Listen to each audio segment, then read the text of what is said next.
Hello friends, this is Sneha. इस video में हम लोग कंप्लीट करने वाले हैं केमिकल काइनेटिक्स का रिवीजन। इससे पहले मैंने इलेक्ट्रोकेमिस्ट्री का कम्प्लीटली रिवीजन, जिसमें फॉर्मूला, ग्राफ सब कुछ कंप्लीट करा दिया, जिसका वीडियो की लिंक डिस्क्रिप्शन में मैं डाल दूँगी। चलिए, without further waste of time we start the chemical kinetics revision. ठीक है, सबसे पहले हम स्टार्ट करते हैं कि केमिकल काइनेटिक्स में सबसे ज़्यादा इंपॉर्टेंट जिस चीज़ पर मैं ध्यान देना वो रेट होती है। रेट क्या होती है? रेट मतलब होता है कि change in concentration of reactant और product upon time interval. Simple सी बात है कि जब रिएक्टेंट प्रोडक्ट में कन्वर्ट होता है तो क्या होता है कि टाइम के साथ साथ रिएक्टेंट जो होता है वो डिक्रीज होता है और वो प्रोडक्ट में कन्वर्ट होता है, यानी प्रोडक्ट इंक्रीज होता है। तो यहाँ पर रिएक्टेंट की कंसंट्रेशन में या फिर प्रोडक्ट की कंसंट्रेशन में जो चेंज आ रहा है अपॉन टाइम के रिस्पेक्ट में, जिसको बोलते हैं हम रेट। अब यहाँ पर क्या होता है कि जैसे पहले रिएक्टेंट का कंसंट्रेशन R1 था, फिर R2 हुआ, तो डिक्रीज हुआ यानी R2 कम होगा देन R1। तो R2 माइनस R1 एक नेगेटिव वैल्यू देगा, लेकिन रेट कभी नेगेटिव नहीं होती, इसलिए यहाँ पर हम माइनस साइन लगाते हैं in the case of reactant. अगर प्रोडक्ट की बात करो तो पहले P1 था, फिर P2 हुआ, तो यहाँ पर इंक्रीज हो रहा है, यानी P2 माइनस P1 जो है वो पॉजिटिव देगा। तो यहाँ पर सिंपल सी बात है, हमें पॉजिटिव वैल्यू मिल जाएगी। अगर यूनिट की बात करें तो रेट की जो यूनिट होती है कंसंट्रेशन को यहाँ पर हम बताते हैं मोल पर लीटर से, और टाइम सेकंड से यूनिट हो जाती है मोल लीटर इनवर्स सेकंड इनवर्स। अब हम रेट को कैसे लिखते हैं? जब जैसे हमें एक रिएक्शन दी है A+2B, हमें दे रहा है C, तो यहाँ पर हम लिखते हैं minus delta A upon T. अगर रिएक्टेंट है तो यहाँ पर माइनस का साइन लगाना पड़ेगा, और प्रोडक्ट में हमें प्लस का साइन लगाना पड़ेगा, यानी सिंपल सी कुछ भी साइन नहीं लगाएंगे। ठीक है, तो यहाँ पर जैसे कोई भी स्टोइकोमेट्रिक कोएफिशिएंट दिया 2, तो उसका रेसिप्रोकल लिखना पड़ेगा 1/2, और रिएक्टेंट है तो माइनस का sine delta B upon delta T. अब यहाँ पर एवरेज रेट है तो डेल्टा, और अगर इंस्टेंटेनियस रेट है तो d/dt हम लगाते हैं। अब यहाँ पर 3 है, इसका reciprocal 1/3 delta C upon delta T. अगर हम विदाउट स्टोइकोमेट्रिक की बात करें कोएफिशिएंट की, जैसे delta B upon delta T, तो यहाँ पर ये रिएक्टेंट रेट ऑफ डिसअपेयरेंस भी कहलाता है। क्यों? क्योंकि यहाँ पर रिएक्टेंट की बात हो रही है, रिएक्टेंट धीरे धीरे डिसअपेयर हो रहा हो, जो प्रोडक्ट है वो धीरे धीरे अपेयर हो रहा है, तो यहाँ पर delta C upon delta T कहलाएगा रेट ऑफ अपेयरेंस। अब इंस्टेंटेनियस रेट क्या होती है? इंस्टेंटेनियस रेट होती है उससे पहले बात करेंगे एवरेज रेट। एवरेज रेट मतलब टाइम इंटरवल के बीच में कि T1 से लेकर T2 के बीच में कितनी रेट हुई। तो यहाँ पर फाइनल माइनस इनिशियल करते हैं हम R2 minus R1 upon T2 minus T1, तो यहाँ पर ये delta R upon delta T आ जाए, तो माइनस साइन लगाना नहीं बोलना। इंस्टेंटेनियस रेट होता है जब टाइम बहुत ही कम, एक सेकंड से भी कम, एक पल की बात करते हैं, तब यहाँ पर dR/dt या फिर dP/dt आ जाता है। अगर ग्राफ की बात करें तो जो रिएक्टेंट का कंसंट्रेशन है वो धीरे धीरे डिक्रीज हो रहा है, तो ये ग्राफ बनेगा, और प्रोडक्ट का जो कंसंट्रेशन है वो टाइम के साथ धीरे धीरे इंक्रीज हो रहा है, तो ये हमारा बनेगा ग्राफ। अब बात करते हैं कि जो रेट होती है वो किस किस चीज़ पर डिपेंड करती है, तो वो नेचर ऑफ रिएक्टेंट पर डिपेंड करती है। जो भी आयोनिक रिएक्टेंट्स होंगे, NaCl होंगे, ये जल्दी फास्ट रिएक्शन देते हैं देन कोवेलेंट। फिर दूसरा कंसंट्रेशन ऑफ रिएक्टेंट पे डिपेंड करती है, जिसको हम रेट लॉ में पढ़ेंगे। टेम्परेचर के डायरेक्टली प्रोपोर्शनल, अगर आप टेम्परेचर बढ़ा रहे हो तो रेट भी इंक्रीज होती है। कैटलिस्ट, अगर कैटलिस्ट का यूज़ कर रहे हैं तो रेट इंक्रीज होती है। पर अगर प्रेशर जब हम रिएक्टेंट जो है वो गैस मॉलिक्यूल्स होंगे, तो प्रेशर इंक्रीज करोगे तो रेट भी बढ़ेगी। फिर उसके बाद हम यहाँ पर पढ़ेंगे रेट लॉ। रेट लॉ क्या होता है? जिससे हमारे पास एक ये सिंपल इक्वेशन दी है, जनरल इक्वेशन। तो रेट जो होती है वो डायरेक्टली प्रोपोर्शनल होती है रिएक्टेंट के कंसंट्रेशन की। ए का कंसंट्रेशन लेंगे, बी का कंसंट्रेशन लेंगे। यहाँ पर क्या होता है कि ये एक्सपेरिमेंट के दौरान यहाँ पर कुछ पावर्स आ जाती हैं, एक्स और वाई। अब ये एक्स वाई यहाँ पर ए और बी के इक्वल हो भी सकती हैं, नहीं भी हो सकती, ये टोटली डिपेंड करता है एक्सपेरिमेंट पर। जो हमारे एक्सपेरिमेंट में आएगा वही होगा। ठीक है, तो यहाँ पर ये प्रोपोर्शनलिटी साइन हटता है, तो यहाँ पर के कांस्टेंट आता है, जिसे रेट कांस्टेंट या वेलोसिटी कांस्टेंट भी बोलते हैं। इसके बाद होता है ऑर्डर ऑफ रिएक्शन। तो यहाँ पर जो भी एक्स और वाई पावर आई थी उनका अगर हम सम निकालेंगे तो हमें ऑर्डर मिल जाएगा रिएक्शन का। अब ऑर्डर ऑफ रिएक्शन के बारे में कुछ चीज़ें हैं, जैसे ऑर्डर ऑफ रिएक्शन x+y, जो भी पावर साइन थी उनका सम, ये एक्सपेरिमेंटल वैल्यू, क्योंकि एक्स और वाई तो एक्सपेरिमेंट के बाद आएगा, तभी तो हम उसको ऐड करके निकाल पाएंगे। ये 0 भी हो सकता है, ऑर्डर 0 भी हो सकता है, ऑर्डर नेगेटिव भी हो सकता है, 1 2 3 कुछ भी हो सकता है, फ्रैक्शनल भी हो सकता है इवन, और यहाँ पर एलिमेंट्री रिएक्शन जो होती है, एक स्टेप में जो रिएक्शन होती है उसे एलिमेंट्री रिएक्शन कहते हैं। तो ऑर्डर एलिमेंट्री रिएक्शन का तो निकल ही जाता है, लेकिन कॉम्प्लेक्स रिएक्शन मतलब मैकेनिज्म में होती है, 3-4 स्टेप्स में होती है। तो जो भी कॉम्प्लेक्स रिएक्शन की स्लोएस्ट स्टेप होगी, सबसे धीमी स्टेप होगी, वो उसकी रेट डिटरमाइनिंग स्टेप होगी, और उसका जो ऑर्डर होगा वो ओवरऑल कॉम्प्लेक्स रिएक्शन का ऑर्डर कहलाएगा।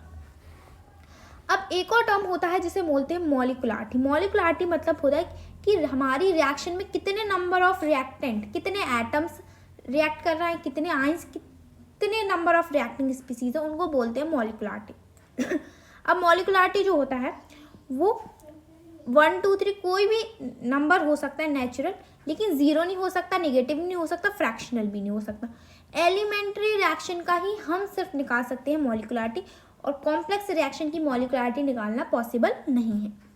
उसके बाद होता है रेट कांस्टेंट। रेट कांस्टेंट क्या होता है? तो रेट कांस्टेंट अभी जब हमने रेट लॉ लिखा था तो हमारे पास एक के आया था, उसको रेट कांस्टेंट बोलते हैं।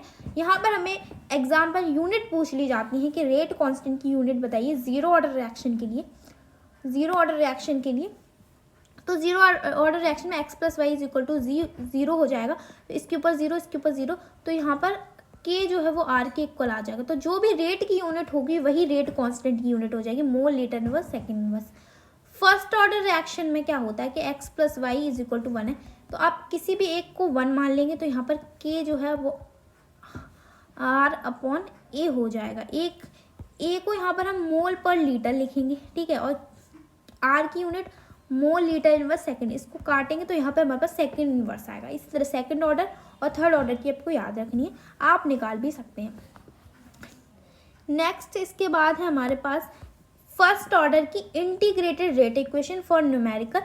तो लॉग रिएक्टेंट का कंसंट्रेशन, इनिशियल कंसंट्रेशन रिएक्टेंट का, फाइनल कंसंट्रेशन अपॉन KT/2.303।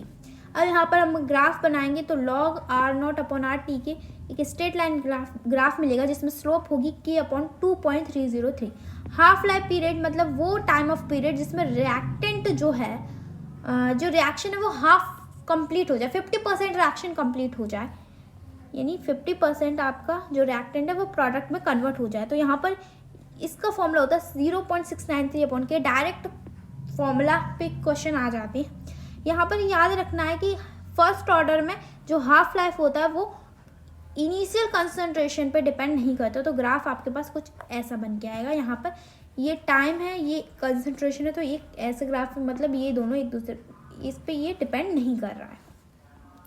उसके बाद है जीरो ऑर्डर के लिए इंटीग्रेटेड रेट इक्वेशन क्या होती है? तो final concentration initial concentration minus KT, इसके बीच ग्राफ बनाएंगे तो ये ग्राफ कुछ ऐसा आएगा जिसमें स्लोप आएगी स्लोप आएगी -k, क्योंकि ये इसको y मानेंगे, c इंटरसेप्ट हो जाएगा, स्लोप m जो होगी वो -k हो जाएगी। यहाँ पर टाइम और कंसंट्रेशन के बीच में ग्राफ बनाना।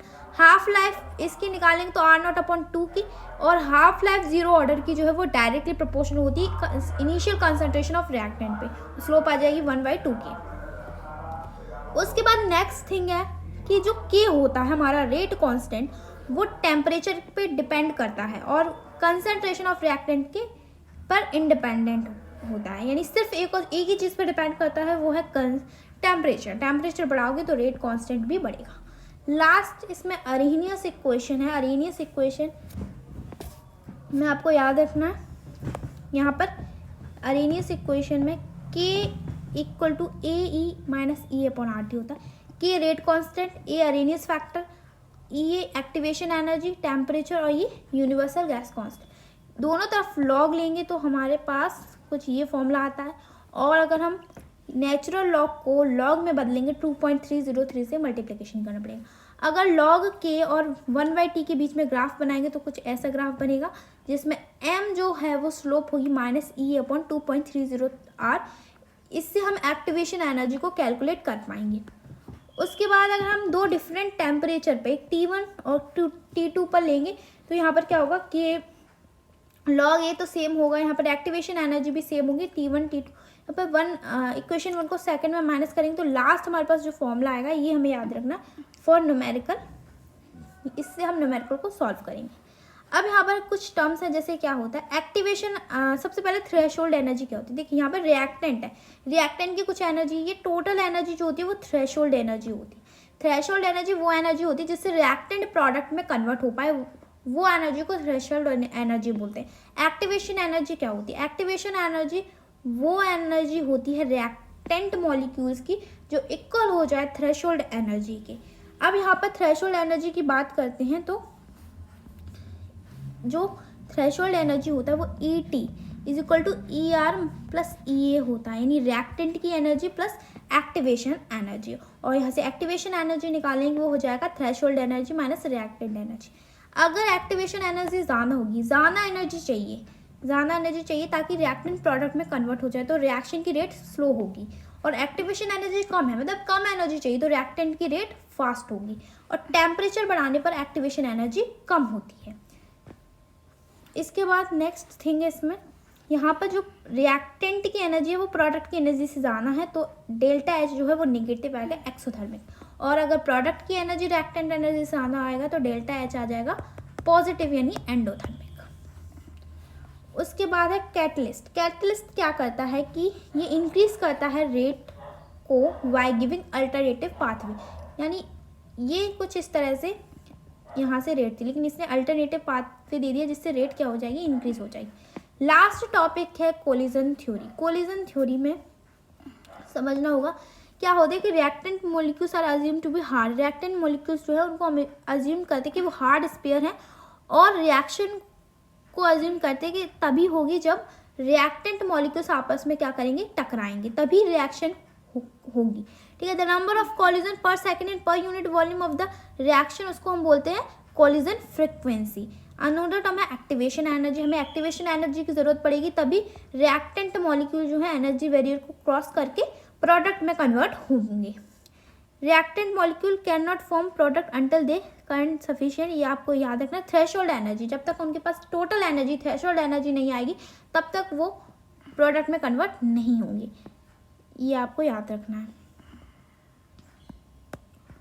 यहाँ से आप पॉइंट्स को पढ़ लीजिएगा। और यहाँ पर आपको एक चीज़ और याद रखनी है, प्रॉपर ओरिएंटेशन क्या है कि एक मॉलिक्यूल हमारे पास है ये, एक मॉलिक्यूल हमारे पास ये इस तरफ भाग रहा है, ये इस तरफ भाग रहा है, तो यहाँ से एक कोलिजन नहीं होगा। तो प्रॉपर ओरिएंटेशन में मतलब ये रिएक्टेंट मॉलिक्यूल इस तरफ होना चाहिए, ये इस तरफ होना, दोनों टकराएंगे तभी जो है कोलिजन होगा और तभी रिएक्टेंट जो है प्रोडक्ट में कन्वर्ट होगा।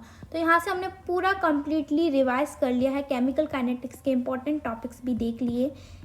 यहाँ से आप इसको ईजिली रिवाइज कर पाए। आई होप आपको वीडियो पसंद आया हो।